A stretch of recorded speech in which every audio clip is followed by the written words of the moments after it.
So I have the pleasure of bringing to the stage Chris Kermy Hall from Civics for All, which is an amazing initiative through the NYC DOE that makes sure that civic education is brought to you, our students. And especially in these times, I think there's not a better time to talk about the resources that are available to educators here in New York.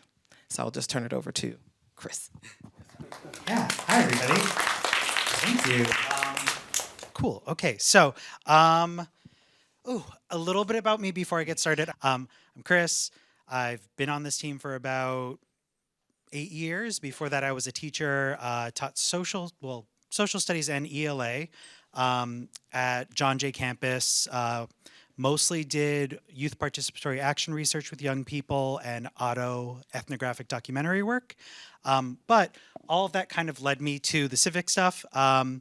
Civics for All is a program that was founded in 2018 as part of the Democracy NYC initiative under then Mayor de Blasio. We initially supported schools individually as partner schools. We now partner with whole districts. We're working with 30 districts across the DOE, including District 75, 79, and a bunch of our high school districts. I'll talk a little bit later on about the Seal of Civic Readiness, which kind of echoing some of the stuff that our young folks, or not young folks, our panel of creators was talking about before. It can be tricky to get school leaders to incentivize and build space and time to do civic work in classrooms and to really make space for project-based learning that centers youth voice and engages students in authentic, democratic, and civic processes. So there's something called the Seal of Civic Readiness, which I'll talk about, which is a really awesome way to incentivize school leadership, building that programming time in. And that's one of my major work streams. So you could just skip ahead.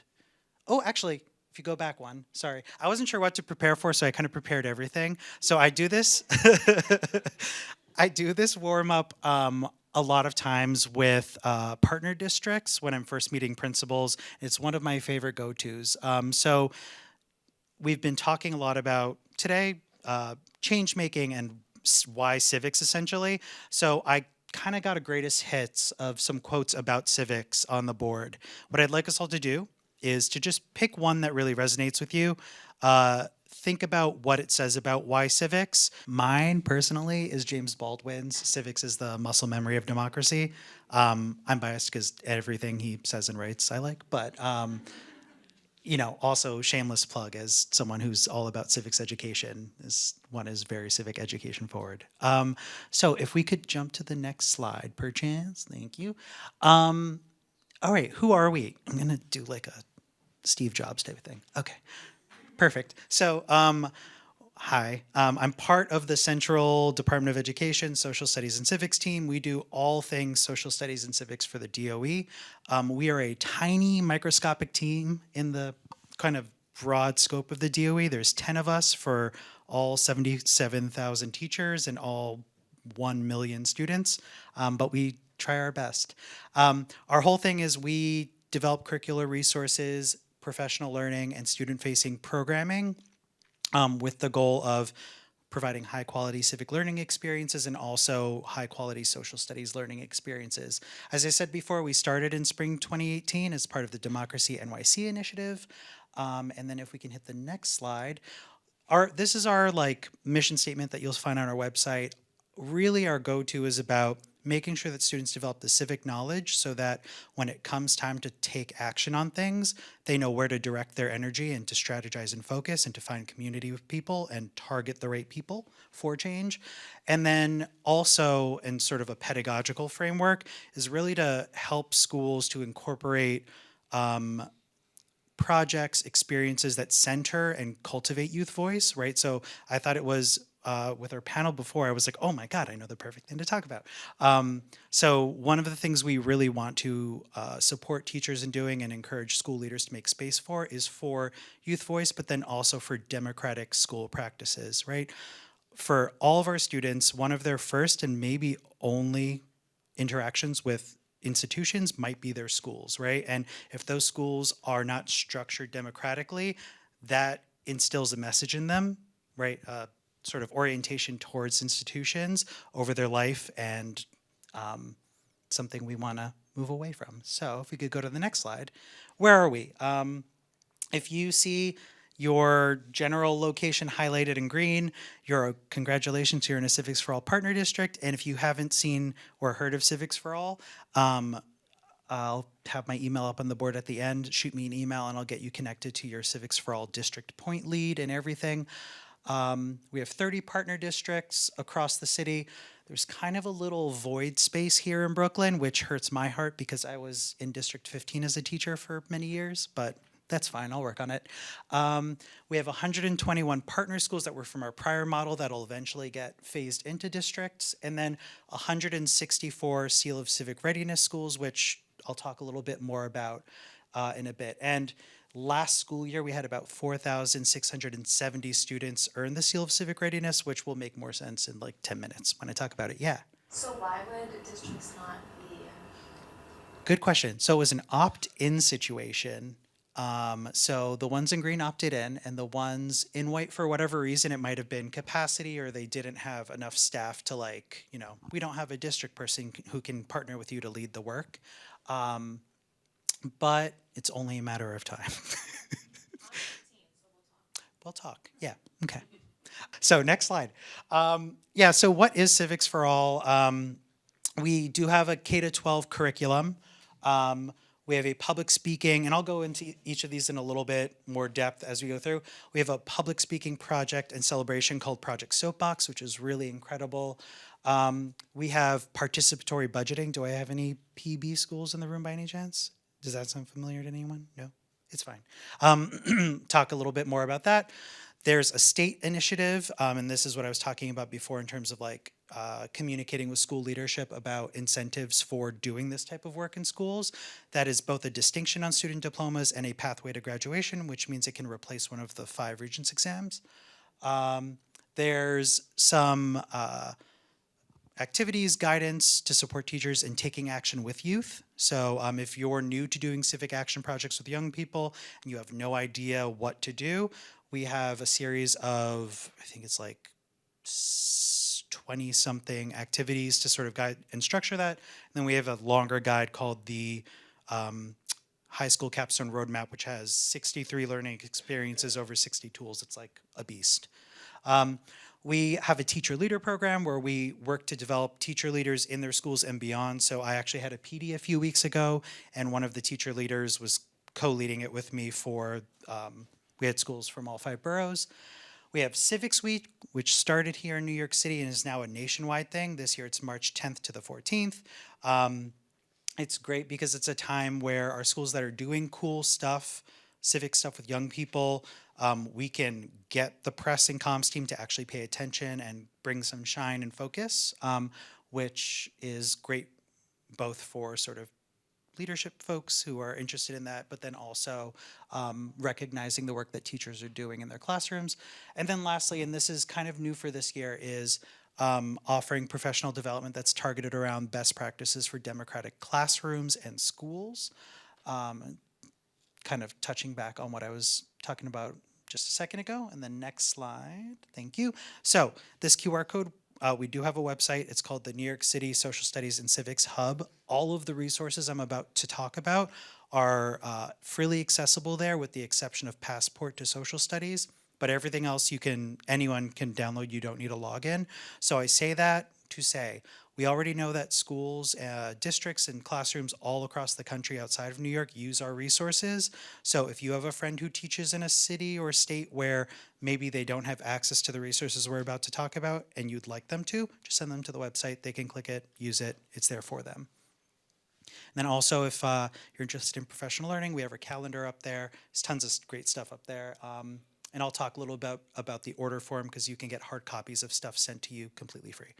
So next slide. All right, so you can skip this one. Civics for All curriculum. As I said before, this is meant to provide teachers with lessons and projects to help students build the sort of civic knowledge K-12. The beautiful thing about all these lessons is that they are, while they were designed to be a companion to our citywide social studies curriculum, they are also completely sort of insular. They can stand alone, and because of that, they can be taught in a lot of different content areas. So I know of a few teachers in the arts who use our social photography, evaluating efficacy of civic action project or lesson, and social photography history lessons in their classes. I know lots of living environment teachers who use our environmental justice lessons. There's tons of stuff in there on accessibility rights, transgender rights, tons of just really great stuff if you're engaging in action projects with students and you're looking to sort of build some context, or just, do cool lessons with young folks in your classroom. So if you go to the next slide, these are just what the guides look like. These guides were sent to every single DOE school in 2019.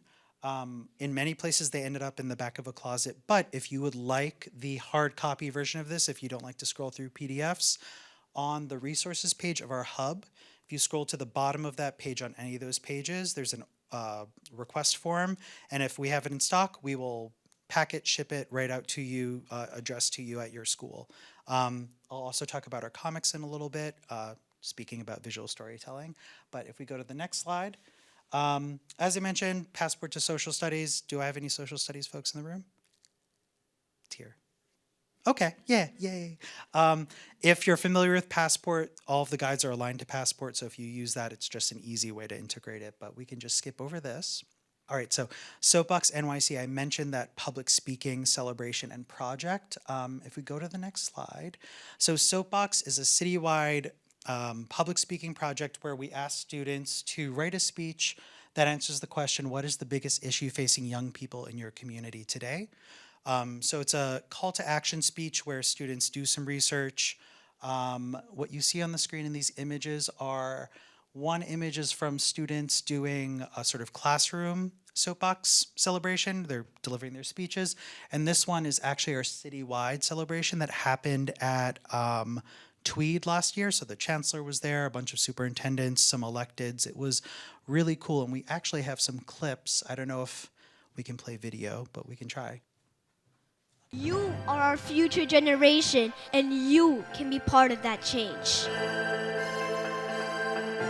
I've been chancellor now for a little more than 2 years, and one of the absolute thrills has been this MICFA Challenge. Our mission at MICFA Challenge is to develop youth to be engaged, informed, and active citizens that promote a just and equitable society. Project Soapbox is a curriculum that asks students to develop and deliver an original call to action speech that answers the question, what is the most pressing issue facing young people today and what should be done about it? We provide opportunities to truly see themselves as change makers, as civic leaders, and they stay engaged for life. When we think about what are the things that young people need to be positive forces for change, one of the biggest ones is knowing that people want to hear them and having that practice of using their voice. I'm talking to you about wasting water. Today I'll be talking about racial economic inequality. We should help support a higher federal minimum wage. According to City Harvest, nearly 1.2 million New Yorkers are struggling to feed themselves and their families. While civics can be woven into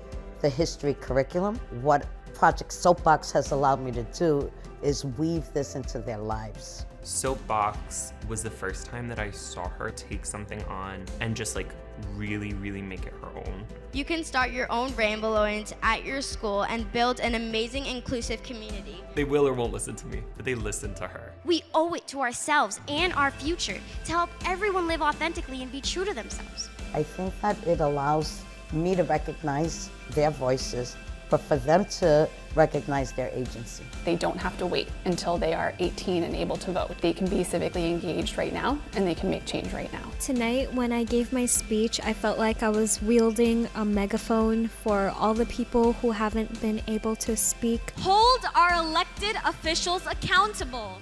Demand policies that prioritize people over profits, that build homes, not just luxury condos. I'm feeling motivated because I don't want my advocacy to end here. The goal is not one and done, right? The goal is multiple opportunities for young people to make their voices heard and keep building those advocacy and public speaking skills. The kids had the most fun. It is what they talked about all year. I also have business cards with me, so if you want to connect and if you have any ideas, you can always connect. Thank you very much.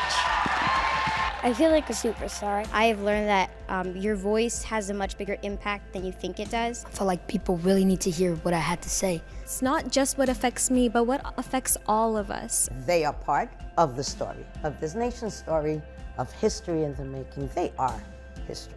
It's just amazing to see what young people can do with the voice that they have.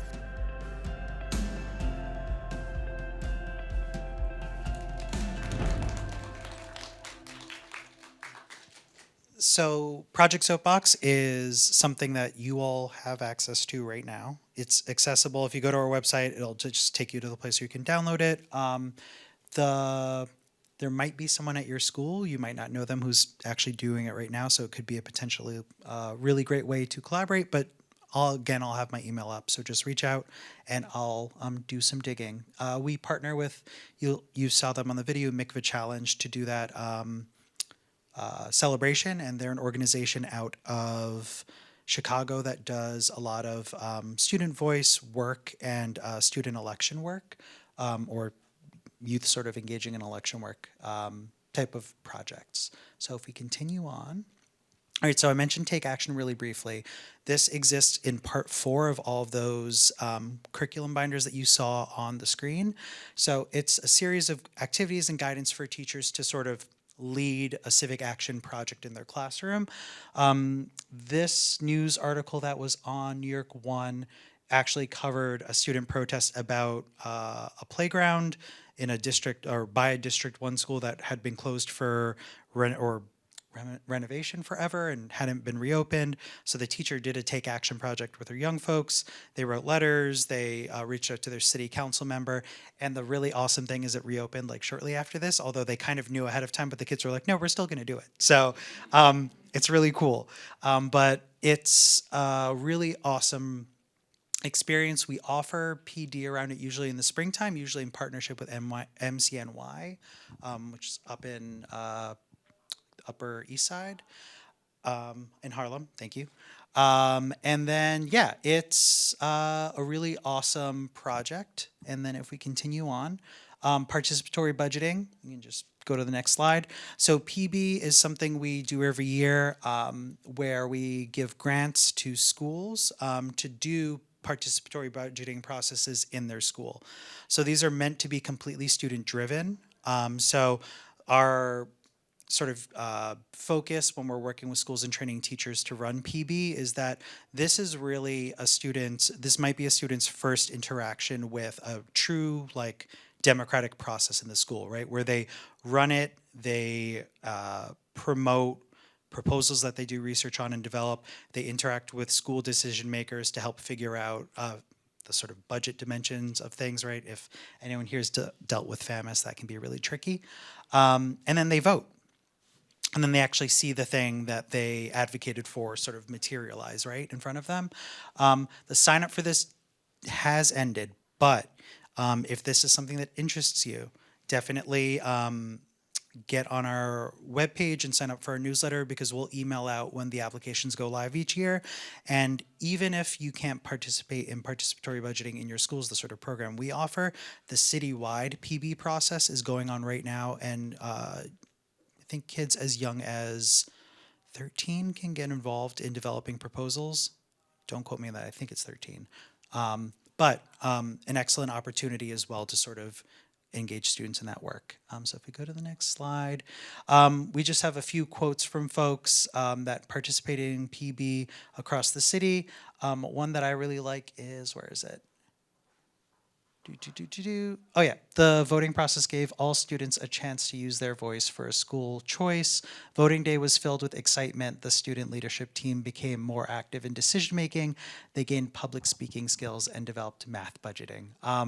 So again, this is something that is completely interdisciplinary, right? You could easily do this in sort of a math or econ setting, but when it comes to the storytelling aspect of promoting a proposal to the school community. There's a lot to be said there for thinking about visual storytelling. How do you communicate a message effectively using a visual medium? All right, so continue on. We have some student quotes. I'll make sure to get the slide deck out to y'all so you can look at them, but we can continue on. So Civics Week, mentioned that briefly before. Just hit the next button. So the goal of Civics Week is really to amplify the civic work that's happening in classrooms across New York City. It often during that time of year, if you're signed up for the newsletter, you'll see we send out a Civics Week, what's the word I'm looking for? Resource supplement. There we go. Sorry, I have not had enough coffee today. And in the resource supplement, there's activities, there's guidance on some comics to consider using that we produce. And we also send out physical boxes to all of our schools. Oftentimes, those end up in a social studies teacher's classroom, but that does not need to be the case. And then continuing on in the interest of time. So this Seal of Civic Readiness is something that really, how many secondary school or high school folks do I have in the room? Okay, quite a few. Cool. So if you're involved in education from grade 6 through 12, this will definitely apply to you. If you hit next for me, thank you. So it is a seal on student diplomas. It's a distinction. So if a student, it's both, sorry, a distinction and a graduation pathway. So as I said before, it can substitute one of the 5 Regents exams. But for students that don't need that substitution, right, the beauty of this pathway and distinction is that is meant to be truly equitable. If a student needs that little oomph to get over, they can use the pathway, but if they don't, it's still incentivizing engaging students in the civic work because they get that distinction, that seal on their diploma, and everyone gets it regardless of whether or not they needed the pathway. It's meant to demonstrate that a student has developed both civic knowledge and engaged in sort of civic work in the course of their really grade 7 through 12 educational career. And it was developed in 2018 and piloted, I think it was in 2020. If we continue on. So just a few notes if this is something that interests you and you're talking to your school leadership about potentially considering it. So each student that gets the seal is weighted on the sort of, now I apologize because I'm gonna talk like school metric stuff, which is my nerd brain stuff. When students graduate, if they've done APs or other sort of rigorous academic experiences, they get a sort of weighted score that impacts your school's college and career readiness metric on your school quality report. So this is the type of stuff that your APs and principals are often thinking about. This Seal of Civic Readiness contributes to that score in a similar way as APs, which are weighted pretty heavy. So it's a great incentive if you're trying to say, hey, principal, we want to do civic action work, and this is one way we can do it, but also on the back end, the metric stuff that you're really concerned with is sort of your primary responsibility is also satisfied. So that tends to be one of the things that I promote. It's also a great way to make sure that all of your students are getting to their local or Regents diplomas. Oftentimes that US or global Regents can be that last barrier for a student. And if you can open opportunities for them to engage meaningfully with their community as a way to sort of still get their diploma, I think that's a really beautiful thing as well. All right, continuing on. Yep, keep on going. All right, so comics. We work with historians and comic creators to create comics. We have 27 comics in publication. They're all digitally accessible for free. Our newest comic, which we gave out at Comic-Con this year, is the first one in our series about hidden histories of New York City, and it's about the New York City draft riots that happened. If you're unfamiliar with the history, the comic is really amazing and really powerful. All of our comics are about social studies or civics related topics. And if you're someone who is doing a project on visual storytelling and comics or just sequential art for storytelling, any and all of these are really great models to use because they're all very short. And yeah, I happen to like all of them a lot, but I'm biased. All right, so continuing on. And then our other sort of big project is our Hidden Voices work. And in this, it's designed as a companion to Passport to Social Studies, but our Hidden Voices guides are meant to provide teachers with the background knowledge that they might not have been provided in their undergrad or grad or teacher preparation programs, to teach and integrate the histories of different marginalized communities in sort of meaningful ways in their classrooms.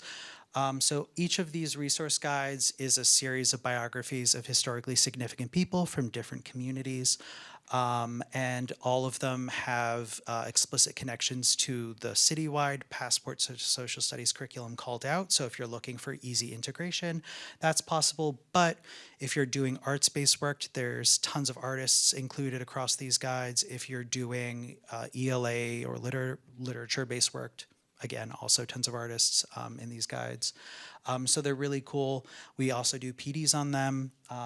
I do a lot of PDs on the LGBTQ guide. Gonna probably do one in the spring, and New York Historical if anyone's interested. Newsletter, it'll go out through our website. One big push across the DOE is literacy, right? Everything needs to connect back to literacy. So oftentimes when I'm supporting superintendents or school leaders or teachers and thinking about advocating for the incorporating civics learning in the classroom, I'll use these slides. So when I share the deck with you, feel free to take them if this is something you're interested in. But so a few sort of big buckets that people like to talk about. Instructional rigor. So a lot of the Civics for All materials, I'd argue all of them, guide teachers through embodying a lot of project-based learning practices that I would argue meet the definition of instructional rigor, and meaning getting young people to engage in like creative and critical work and not just like struggle. And then school and climate culture. One thing we've noticed across the board with the different programs we have, like Project Soapbox, like participatory budgeting, is that what schools report is after they do that, oh, wow, things in the school are, changing. Students want to be more involved. Students want to start a student government. So that's one big bucket to also kind of bring up. But then if we continue on, all of our work is designed using a CRS lens on it.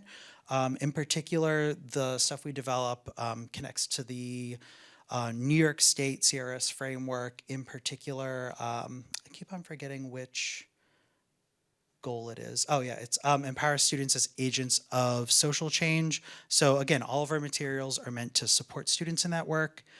Social emotional learning. The work connects to benchmark 2. Yep, I remember.